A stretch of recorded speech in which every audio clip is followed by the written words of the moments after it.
Okay, so let's talk about him, and him. Okay, so first of all, let's go on to Marinakis. I just feel like this guy is getting so much hate from opposing fans. I'm a Leicester fan, so I'd be the first one to be inclined to hate him. I do think he's a bit of an oddball. I do think everything that he does is sometimes questionable. However, you can definitely tell that he's got Forest's best interests at heart, and he's just trying to do what's best for the club, minus the mafia-like video with Morgan Gibbs White. But that aside, he's very much a owner that cares about Nottingham Forest and cares about the direction his club is going. So, and I think a lot of the jealousy that fans feel is green-eyed monster. To be honest, this is an owner who, since taking over at the club, the trajectory has only been upwards, really. He's made the right appointments at the right time and he's backed the club. You know, maybe illegally in terms of PSR, but you got to do what you got to do nowadays. And I already have spoken about the fact that I do think the disparity between the Championship and the Premier League, maybe you need to do that in order to stay up and survive.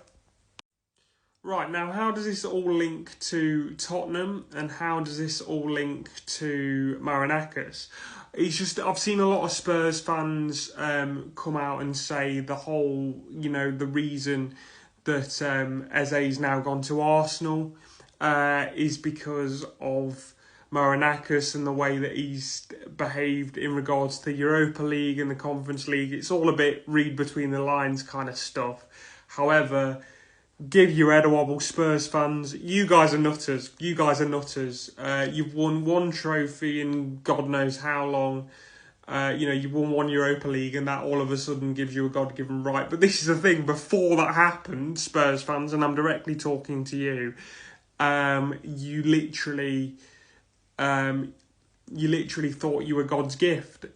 Remember 2016, you finished third in a two-horse race between Leicester and Tottenham, and Arsenal pipped you then.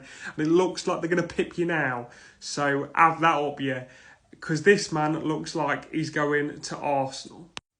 Yeah, Eze's made his decision. He wants to go to Arsenal. And who blames him, really? Let's be honest. Arsenal are the far bigger club. They've got the far bigger history.